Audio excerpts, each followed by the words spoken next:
first game that we're going to be talking about, batting leadoff. Ugh. Chargers beat the Falcons 17-13 in a blah, blah kind of game.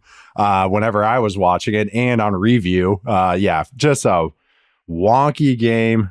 Your guy, Kirk Cousins, throws, oh my God, a superfecta. 4 interceptions from our guy, Kirk Cousins. The Falcons outgained the Chargers at 350 yards to 187. Outgained them 4.5 yards per play to 4.1. The Falcons had 36 successful plays today on offense. The Chargers ran a total of 46 plays on offense. The Falcons had 10 sacks going into this game, recorded 5 sacks. They had 5 sacks total over the previous 6 weeks, and they lost. They lost to the Chargers. Charles, the floor is yours after I just set that whole thing up. What are we feeling about right now with Kirk Cousins, the Falcons, and everything going on in the Dirty South? To me, in football, there are so few times when you can actually point the blame at one guy and say that you are the reason that we lost this football game today. But just think about the context of the Falcons defense and what you just said, because they've been terrible again on defense this year. 5 sacks today. That's 50% of what they had for the whole season going into this game. You tell me 187 yards, 4 yards per play, 5 sacks, 25% success rate for the Chargers offense. I'm thinking we walked out with an easy dub. Easy. No. And it's funny because sometimes you see these games where quarterbacks they'll have a bunch of interceptions and not all of them are their fault. But no, every single one of these was just an awful, awful throw. And it just got to the point today where even on that last drive where, they're marching down the field and they have a chance to potentially do something, I was like, he's been so bad today that he's going to mess up again. And then on 4th and 12, just throws another terrible pick that ended the game. And I was trying to parse out which one of these was the worst. I did the same thing. I think I settled on not even the pick 6, but the floater that he threw at the back of the end zone into triple coverage. Because dude, as soon as that ball left his hand, I was like, oh my God, that's an interception. And it wasn't even just the picks, because on the first drive of the game, they had Darnell Mooney, clean pocket, wide open next to the goal line, wide open, clean pocket. Yep. Kirk Cousins, that's what you're here for. And he just skipped it across the ground. Next play, Younghoe Koo continues his awful season, misses another field goal, and now they're chirping up the quad injury. Which if he's had a quad injury for all these weeks, why is he still kicking the ball? I don't. They had another kicker kicking pregame, I think, too. Yes, I don't really know what's going on with this team, but I do know one thing: Kirk, he lost us that game today. 4 picks. That was just abysmal. Kirk had as many touchdowns for the Chargers as the Chargers scored themselves on offense, 1 apiece. And now we are 6-6, fighting for our lives. We're still waiting for the Bucs finish over here on this game, but man, that was so damn bad. And now you pair that with the Jeremy Fowler report from this morning that said the Falcons hey, if this doesn't improve, we are probably just going to be done this offseason and just end it. But now I'm starting to think, if you fall out the playoff race, do we see Penix before the season's over? Which would just be a hilarious end to all of this, because they thought they were going to be in the Super Bowl. We're never going to be high enough to be picking another quarterback. That's why we got to take the QB. And now you're 6-6 going into December. Die. Just die. Just contract the franchise. Get rid of all of it. It was so bad today. Oh, and the Bucs are lining up for a game-winning field goal right now to also put them at 6-6. Not sure how the tiebreakers would work, but they have 2-0 up on them. That's right. Yeah, we broke this all down. But yeah, ooh, I'm glad you brought up the Miss Mooney throw in the red zone. That was brutal. Then he had a low throw to Mooney on 3rd and 8 in the 2-minute drill before the half that he missed. The short again. I thought the first interception was what are you doing, Kirk? It was a sail concept, which is a deep corner, a go ball, and flat play action. They finally ran play action after getting yelled about it, and then still the corner that had 2 picks today, Tarheeb Still. It was just cover 3, and he just falls off the go because they passed it off, and he's just standing there. He almost overran the pick because he was just waiting there. And you could see Paul Chris used to always have the line, listen to your feet. You could see Kirk Cousins like hitch, and because you could tell his feet are going, do not throw this. His brain is going, shut it down, check it down. And he still throws it because you could tell he was like, well, this was supposed to be open. Like, if Ritter throws that pick, I'm like, okay, yeah, rookie mistake or a second-year guy, but you don't pay a guy to throw that kind of pick, And then the pick six was, they had a good rotation on it. They had a nice little coverage disguise on it. But again, he's staring at it, even knows it's a cover 2 corner, and he's like, I throw it. Just floated and then he floats like... the other one in the end zone. All those were like Ritter interceptions. Not the guy, not Cousins coming in. It was just a whole lot. And then the Chargers was just a slog to watch them. They can't block anyone on the interior. But they won. They sure won. They had a failed fake punt. Yeah. The Falcons defense did what they're supposed to do. They did. For once. They just Falcons did. I know. I mean, there's some cool runs to Bijan. I know. Yeah, it's just getting to the point. This offense is so damn easy to defend now because your quarterback can't move. He can't do anything. He can't boot.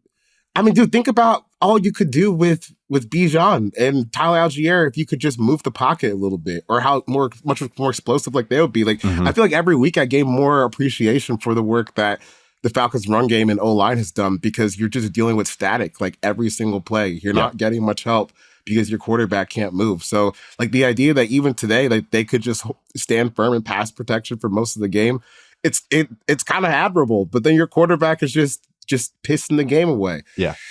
I mean, when you got older, I know Cousins coming off the Achilles, but this was the risk you signed with him. Like, I'm watching Stafford, who can't move that well. The Rams still boot him all the time. Like, they use it. I mean, even Rodgers gets used on boots sometimes. Like, and there's a difference between play action, which is in the pocket. You move in the pocket, you set up over the guard or one of the gaps, depends on which one.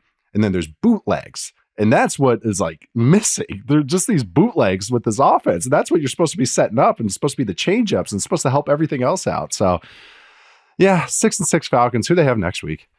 The Vikings. So 6 and All right, 7. so they got Vikings, and they got Raiders, who are also playing feisty. All right, yeah, and then Giants, Commanders, and then Panthers. They could miss the playoffs. All right. They could absolutely miss the playoffs. Yeah. They could. Bucks pulled out another one. Yeah, the NFC South. All right, and the Chargers go at Chiefs, host the Bucks, host the Broncos, at Patriots, at Raiders. That's pretty tough slog for them, but they got, they keep stacking up wins. So congrats to the Chargers. We'll move on to our next game. Also shout out to Tarheeb Still for the couple picks. I should give him a shout out. And Derwin James had a great game and then an interception late, so I wanted to give him a shout out too. So I know you're shaking your head, but I gotta keep my neutral fandom here as the analyst. So getting into the game that just wrapped up right before we started recording, which was a fun one for a while, was Eagles and Ravens. The Eagles take this one in a bird matchup, 24-19.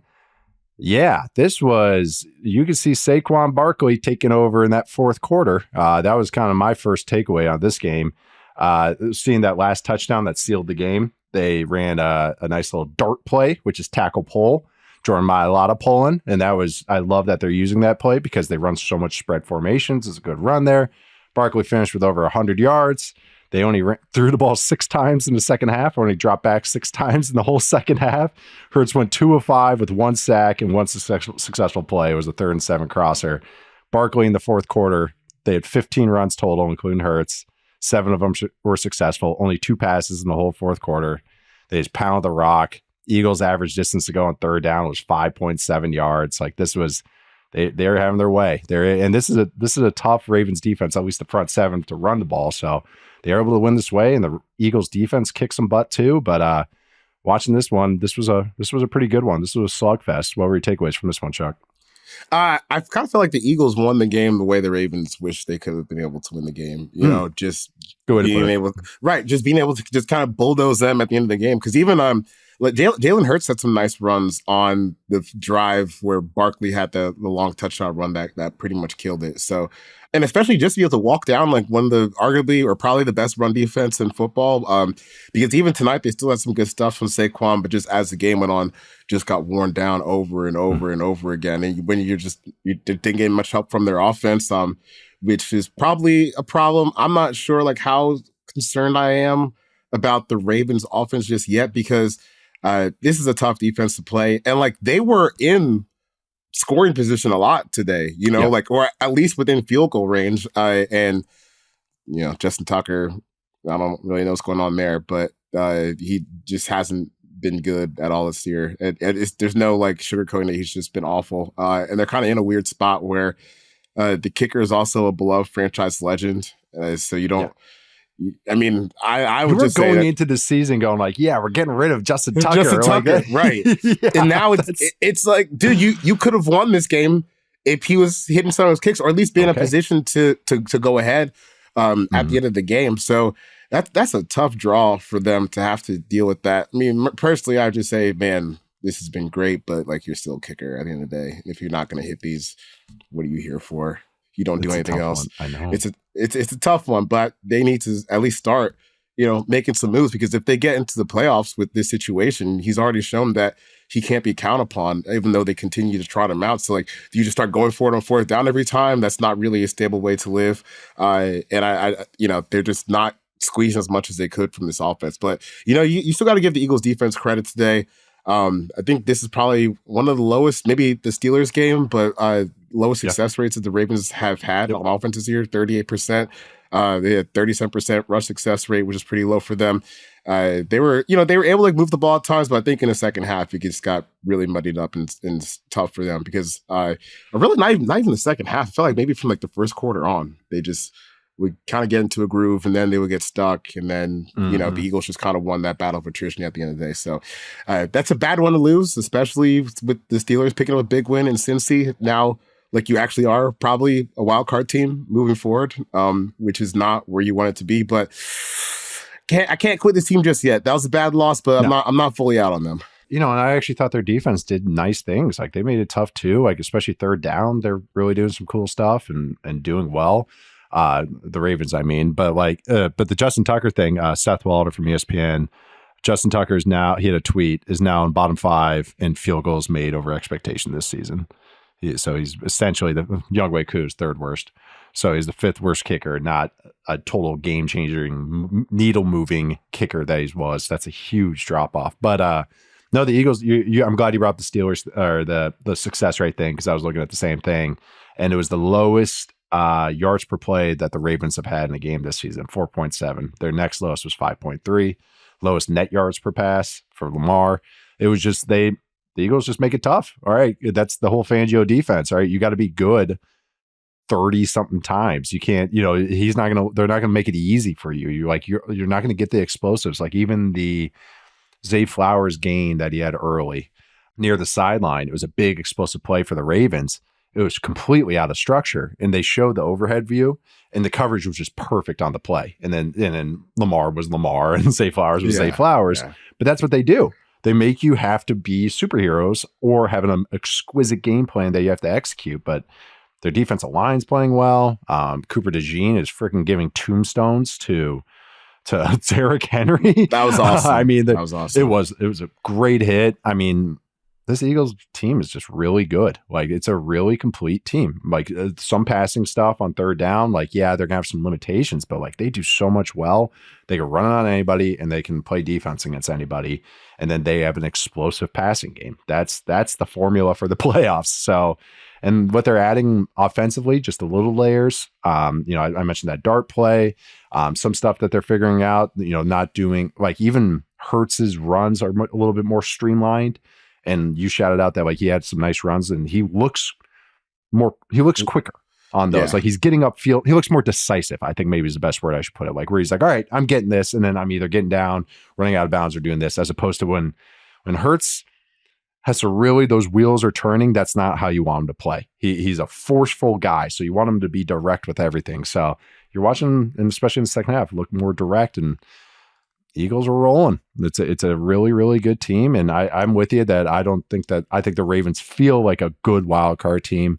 And that they're really shoring up. You had some stats about their defense was really kind of kicking up recently too, right? Yeah, But defense is playing better. We know what the offense is. It's a good team. They've been, around a fringe top 10 defense for the past like 5 games. So yeah, man, if they can just get some complete performance here, like yes. And this is all 3 units, but this is where you just look back like early the season, like, man, dropping those first 2 games really hurts. Like you can live with the KC loss, I think, but losing to the Raiders at home, like it would really help to be like 9-3 or however many wins they should have right now. Cause that's a tough one when you start looking at how congested the standings are at the top of the AFC, especially in their own division. Yeah. Yeah, it's starting to become a fist fight now. All these teams, all the AFC West teams. I mean, now the Colts won a game, but we're going to take a quick break and come back with the Colts game and another game for our 5th quarter of Football 3-1. See you guys in a sec. Game 3, fun one. This one got a primary screen for me. Cardinals at Vikings. The Vikings won the game 23-22. Felt like the Cardinals were really in control for most of the game. The Vikings were fine, don't get me wrong, but then it really picked up in the 4th quarter. Especially, as the game went along. I have some notes on Darnold and Kyler, but I thought both quarterbacks had some nice moments. Kyler over the first kind of 3 quarters, and Darnold really the 4th quarter picked up. And I thought the Vikings had a good run game. Not so much against the blitz, which I'll talk about, but you watched this game, Chuck. What were some of your takeaways with the Vikings pulling off the 1-point win? It was kind of what I expected because these teams seem fairly similar over the last, or just in like overall performance over the last, few weeks. But man, I was pretty impressed, honestly, with the Vikings defense. I thought they played Kyler pretty well, like especially towards the back half of the game. And because I think we were talking last week how sometimes that can be tough. Like if you're a team that blitzes a lot and you're playing someone who can run like Kyler, if you're not getting him down the first time, that leaves you exposed on the second play. But I thought they did a pretty good job just not exposing themselves to that. And for Sam Darnold, like he's just gonna keep allowing Vikings fans to dump on us, I guess, because he marched down the field on them to close the game out, and he made some good throws and some good plays. I think that was a strong performance from him, and I just couldn't get over the amount of people who were saying, that's why you don't go up 6 at the end of the game right there. I'm just like, man, you held in the 16 points. There's so much time left in that. Yeah, you held in the 16 points. I can't have any faith in my defense. We're going to get them off the field one more time. But, that's why you play the game. They didn't. But I thought they didn't get it done, I guess to those people's points. But with the Vikings in this game and the Cardinals in this game, I think that was kind of a tough pill for the Cardinals to swallow because at 6-6, like you are kind of fighting for your playoff life, especially with the Seahawks getting another depth today. And I think that they're a playoff quality team, obviously, at this point in the season. But, you just rack up a few too many losses in the middle and you get stuck. But still, I think, if you're a Cardinals fan, you shouldn't feel too terrible about this game. Kyler had a nice game. He still had 50% success rate on dropbacks, positive EPA. You just lost it at the end, which is kind of expected with this defense. They're still churning through talent and trying to figure out what sticks for them. Yeah, and the Cardinals defense had nice moments, especially on 3rd down. Darnold against the blitz, they blitzed him 10 dropbacks. He was 4-7, 34 yards. He was pressured 8 of those 10 dropbacks and sacked 3 times. So the blitzes were working when they got to him, but then they started kind of getting gashed in the second half. It really felt like the 4th quarter, the Vikings were like, okay, we're not even going to run it. We're just going to start chucking it on you guys. And I mean, off play action in the second half, they had gains of 18, 15, 17, and 26 yards. They only ran the ball 5 times in the second half. 2 of those were explosive.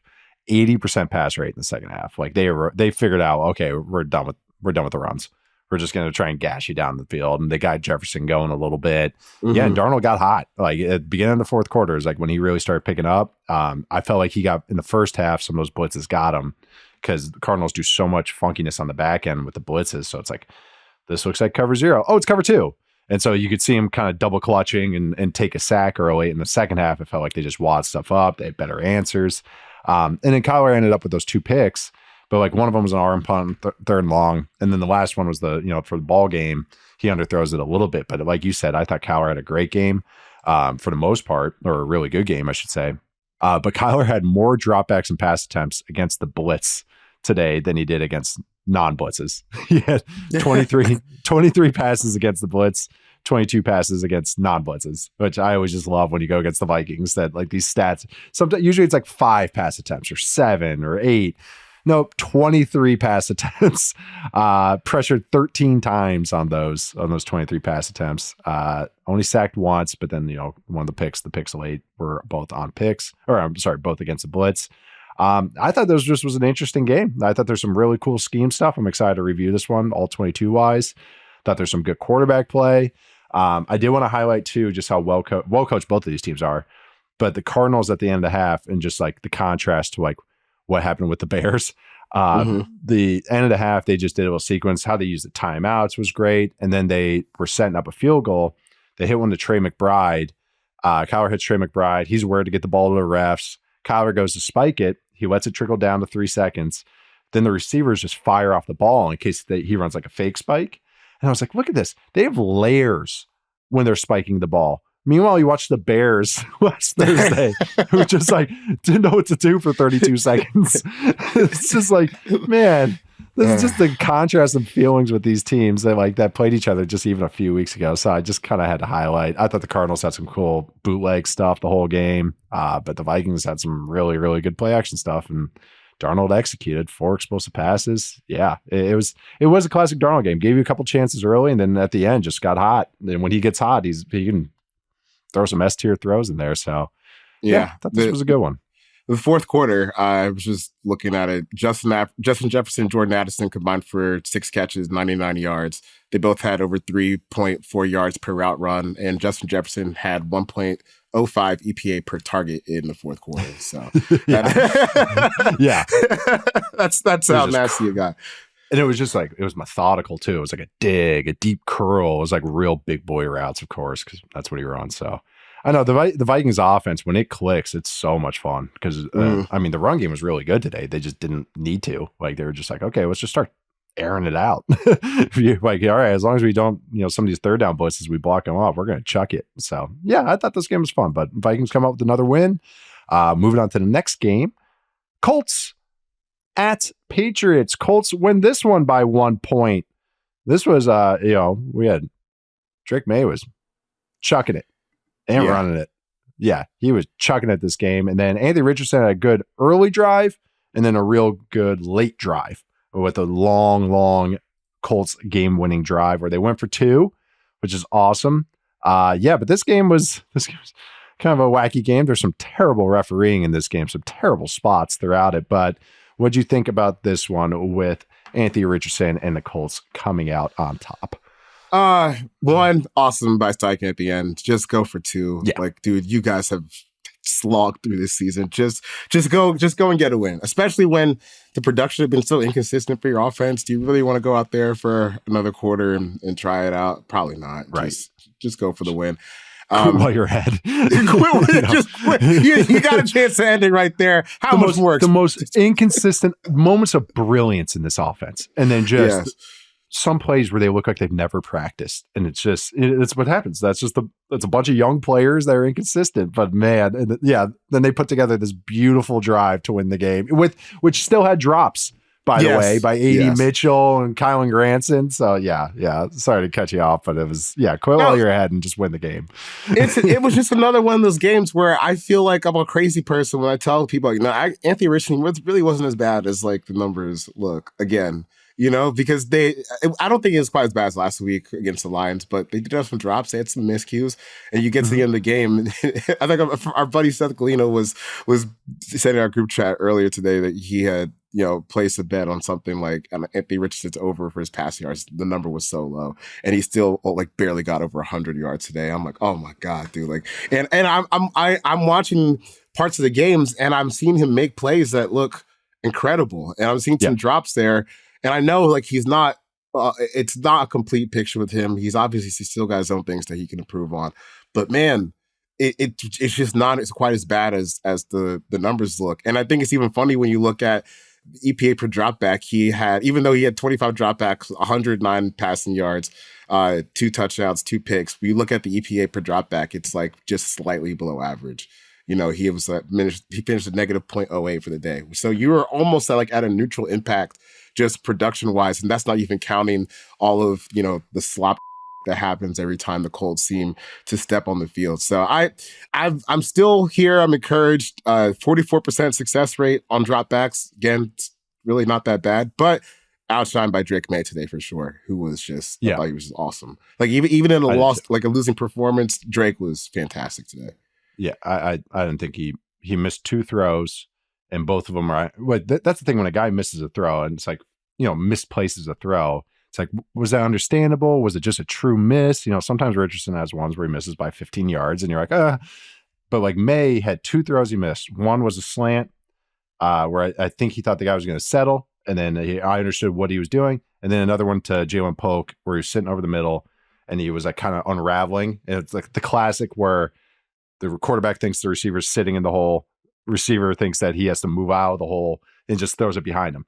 So I'm just, those are ones just anecdotally that's the throws that he missed. All the other throws I thought were on the money, or had an understanding of what he was trying to accomplish on them. I think he's rapidly improved his underneath accuracy, especially throwing left. That was the one thing I thought he had to improve on, and I think he's already improved on it.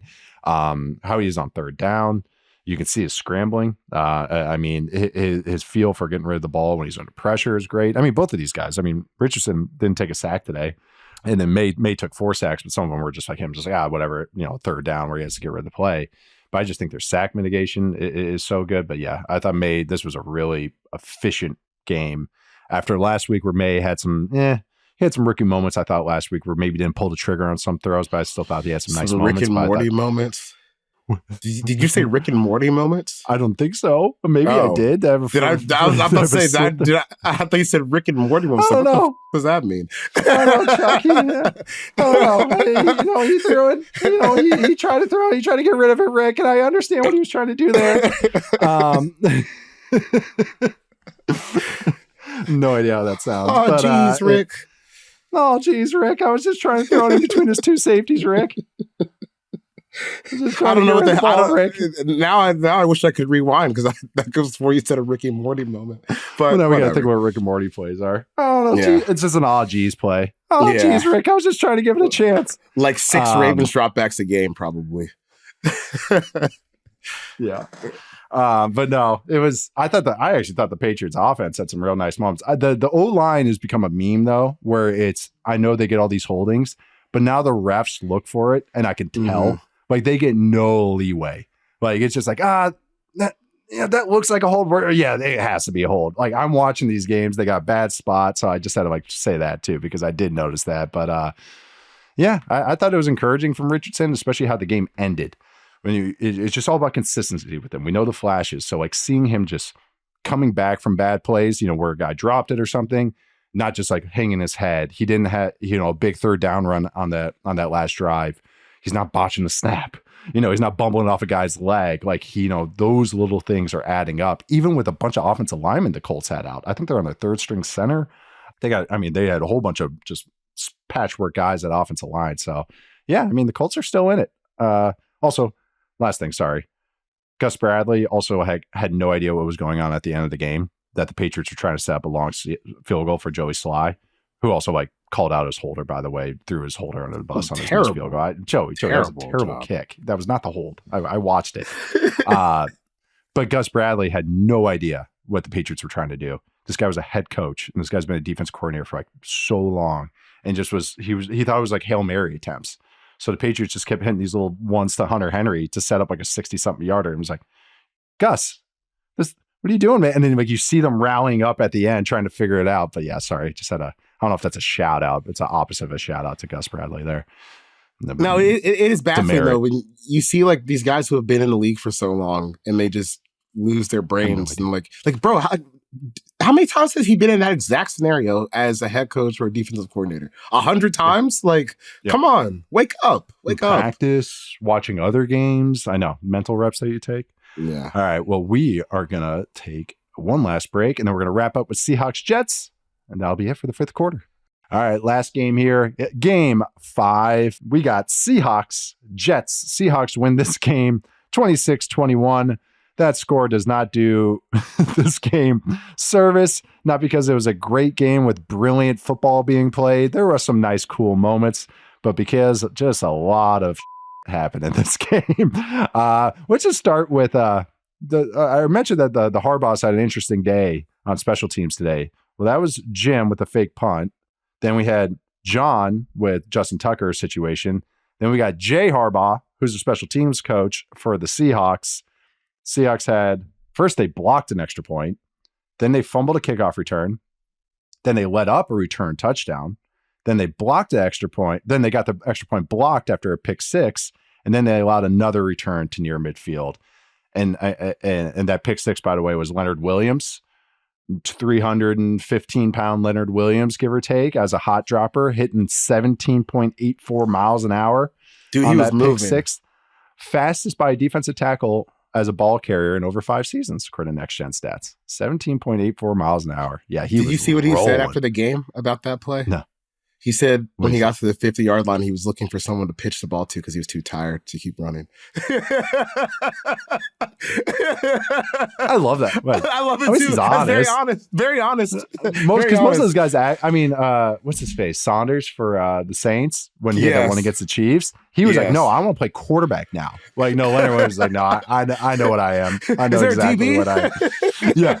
Put somebody take this away from me. It was a wacky game. The Seahawks are terrified. They have like an electric fence in short yardage situations. They are terrified of it. The one near the goal line where Gino ended up taking the sack on 4th and goal from like the 1 foot line. They're in gun and they run a sprint out, which is fine in those little low red zone areas. But they're in the gun. The Jets are in 2-3 techniques. They're at the 1 foot line and the quarterback is not under center and there's nobody lined up over the center. It's like, what happened to my football? What happened to my NFL? Where's the sneak? Like, what are you guys doing on that? So that was nasty. That was a whole bizarre sequence. I know. What'd you think of this game? Anything else to throw in there? Sorry, I just kind of started rambling about it because it was a goofy one. There's so much to get to. I did appreciate after the game, Geno Smith tweeted my biggest haters dead meme because obviously when he was with the Jets, over 10 years ago at this point, things did not go well for him. Locker room fights, broken jaws, getting benched, and then he gets to get his revenge in this game, which was just so sloppy. Like, dude, I would just love to do a podcast just asking Jets fans, so what do you think about this Aaron Rodgers experience? Because what happened today?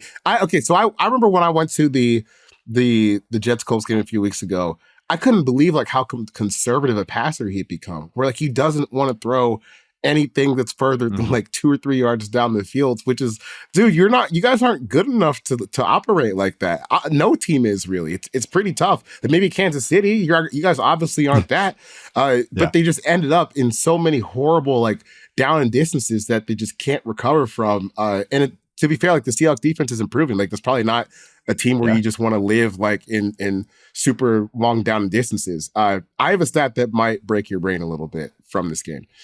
In the second half, when the Jets offense like really, really died, do you want to guess what their average distance on 3rd down to 1st down was? 9.1. 14 yards. What? They averaged 14 yards on 3rd down in the second half. And obviously, it looks like they only had like 3 of them, or maybe a little bit more actually, because they only converted 33% of them, but they were 20% on 3rd and long, which makes sense because you're 14 yards, 15 yards, 16 yards plus away from the 1st down marker for an entire half of football. So obviously for the second half, they had minus 0.3 EPA per play, negative point dropback. They averaged almost a full point lost every time they ran the ball too. So it was just brutal brutal. And I just don't know where you go from here. No. You like, this is so bad. You spent so much money and picks and resources to be here. You clearly have to blow it all up. It is just peak Jets. Very funny. Oh, peak Jets. Yeah, and I see Olberg, the head coach. He's just like happy to see everybody from the Seahawks. He could care less. It's just a joke. Just trying to get to January, man. Just trying to get to January. Keep that resume fresh. Might have to go to Mobile. For sure going to Indy. Maybe go to Frisco. Dude, that was one thing I learned very early in my career when I was making the Senior Bowl circuits. You start seeing like big time coaches, it's like just milling around there. And like, what's he doing? He's looking for a damn job. That's what he's doing. That's exactly what he's doing. Yeah, Senior Bowl used to not be. I mean, everyone would be there, but it was so much less public than it is now. Mm-hmm. But now it's like when you see one of those older coaches, like they're just trying to make sure they get the networking early before they have to go to Indy. The one little stat I'd say about this was you mentioned how Rodgers kind of nickel and diming. He only had 2 pass attempts today over 10 air yards according to Next Gen Stats. Like that's exactly right. He hit beautiful first touchdown, Devontae Adams, and I was like, oh, okay. And then it's just the Leonard Williams pick. This is the exact same problem they ran into against Minnesota, the Broncos, and who did they play in Europe? Minnesota. They played Minnesota. Yeah, thank you. Yeah, and that's what you said. Yeah, Minnesota. This is the same issue. He wants to beat the blitz his way, him being Aaron Rodgers, but that is from 10 years ago. Like the rules that he's trying to beat are from 10 years ago, and defenses have adapted. So now you got Leonard Williams flying, like he was trying to throw a hot route, or an inside slant. What's his face? Witherspoon was coming inside. I think it was Witherspoon or Love came inside, got the tip and everything. Leonard Williams is flying as a hot dropper because that is what, Mike McDonald's very smart. That's what these defenses do. Oh, you're throwing hot. We're going to drop somebody where you run a hot route. That's a hot dropper under a hot route. And so either way, like they had an answer for it. So it's like, I don't know. That's just the problem. They're stuck in 2014. Like that's just how this Jets team feels, just as an organization and just as an offense and as a quarterback. Not a lot of fun to watch. But yeah, Seahawks pull it off. They're rolling a little bit. Good shout out about the defense. I definitely want to study it a little bit. Mm-hmm. I want one last stat for the Steelers-Bengals game, which was a shootout. Just an absolute insane offensive game. Russell Wilson, 414 passing yards, second most of his career. Had the highest success rate passing since week 14 of 2020, the 4th highest single game passing success or dropback success rate of his career. He had 41 dropbacks today. The ones that are above him, the games that where he had a better success rate, were 32, 35, and 27. Let Russ cook in 2024? What's going on here? And Burrow was excellent too, even though he had some turnovers late and everything, but he was a machine for most of the game. But that Steelers offense was cooking today. I know the Bengals defense, but Najee Harris rushing touchdown was sweet. Skarsgård, my guy Ben Skoranek, had a pancake in the end zone on that one. He looked for a flag because he thought he was going to get a flag on it. But yeah, this was the Steelers offense is cooking. The offensive line looks better, and I had a great stat by Joey Porter late. He had 5 tackles and 5 penalties. That's a fun stat for a corner. 5 tackles, 5 penalties. But yeah, just had to give that little shout out to Russell Wilson, a game ball, if you will, to Russell Wilson, Arthur Smith, and the Steelers offense in that shootout against the Bengals. You have any game balls? We're going to just wrap this up. I think I have one. I have a funny Falcons stat. The Falcons today, this was the 4th time this season that fewer than 20% of their drives have ended in 3 and out, or, getting a turnover before you get to a first down. This was the 4th time they've done that this season. Basically, you're moving the ball. You're getting at least out of the first, portion of your drive every single time you're on the field. They are 1-3 in those games. They've only beat Tampa Bay a few weeks ago. They've lost to the Chargers, the Seahawks, and at New Orleans in those other games where they were moving the ball and not actually scoring any points. That is such a Falcons stat. As long as they play the Bucks, they're okay. Dude, or apparently the Eagles early. Success rate wise, this was a top 5 game for Kirk Cousins this season. I mean, just embarrassing stuff. Good way to wrap up your Thanksgiving. Yeah, that was a good way to do it. Lucky number 13 for Charles, week 13. But no, really fun show. Really fun doing this. We'll be here every Sunday, wrapping up the season. We'll be back on Tuesday. Me and Matt. usual show for Football 301. And me and you will be back on Thursday to preview Week 14. I am Nate Tice. You can find me at Nate_Tice on Twitter, Nate Tice on Blue Sky. That is Charles McDonald. Where can they find you, Chuck? You can find me on Blue Sky. I don't really post on Twitter that much anymore. At 4verts.bsky.social. I think it's we're building a nice little community over there, and the engagement's been fun. So you should definitely come check it out. Super nice. Also send in your mailbag questions. Football 301 mailbag at yahoosports.com, or leave us a 5-star review. And if you have a question there, it jumps to the front of the line. I see a couple of those in there, but subscribe to us, follow us, rate us that 5 stars. If not 5 stars, just yell at us on Twitter. Everyone else does that anyways. Watch us on YouTube, on the Yahoo Sports YouTube channel. Thanks to Brett and Stone behind the scenes for making us look and sound good. Thank you so much for listening. Hope you guys had a great Thanksgiving. We'll be back on Tuesday, me and Matt. Talk to you guys then.